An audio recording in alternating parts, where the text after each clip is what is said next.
જો અમારે કેરીની ગોટલીનો મુખવાસ બનાવવાનો છે. તો કોની ના કેરીની ગોટલીનો મુખવાસ અમે જો કેરીની ગોટલીનો મુખવાસ બનાવીએ તો કોની ના કેરીનો ગોટલીનો મુખવાસ બને છે કમેન્ટ કરીને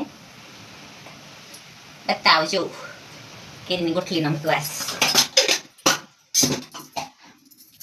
કોના ઓલે બને છે એમ કહેજો. જો અમે કેરીની ગોટલી સુધારી લીધી છે, કટ કરી લીધો છે, મોટી મોટી કટ કરી છે.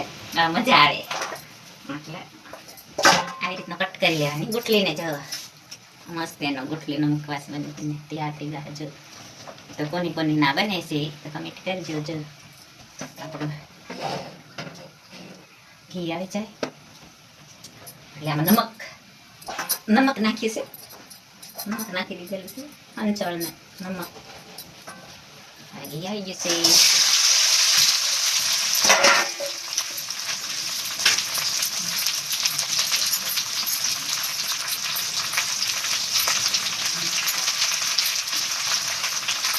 જો કેરીની ગોટલીનો કોના ગામમાં અને કોણ બનાવે છે કેરીનો મુખવાસ કમેન્ટ કરીને બતાવજો કે કોને કેરીનો મુખવાસ ભાવે છે. કમેન્ટ કરીને અમને બતાવજો. મસ્ત શેકી લેવાની, એમાં શેકવાની.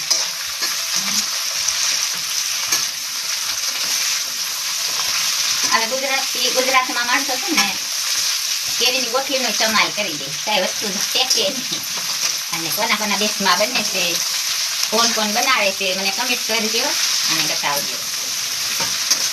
અમે તો જો કેરીની ગોટલી તે 12 મહિના લગી ખાઈએ. હામી કેરી નો આવે ત્યાં લગી કેરીનો સુવાદ કરે એમ મસ્ત એની શેકાઈ જાય એટલે એને ઠરીને ડબ્બામાં ભરી લેવાની.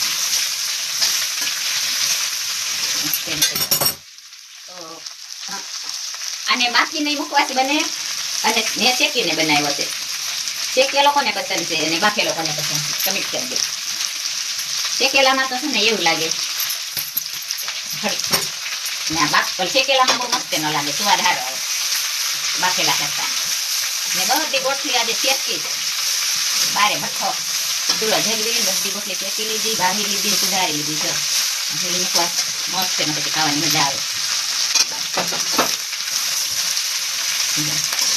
એટલો મસ્ત એનો શેકી નાખવાનો પકડો થઈ જતા હોય બધી મસ્ત એને આવે. મારે થોડું ઘી વધી ગયું છે પણ મારે શેકાઈ નાખવાનું.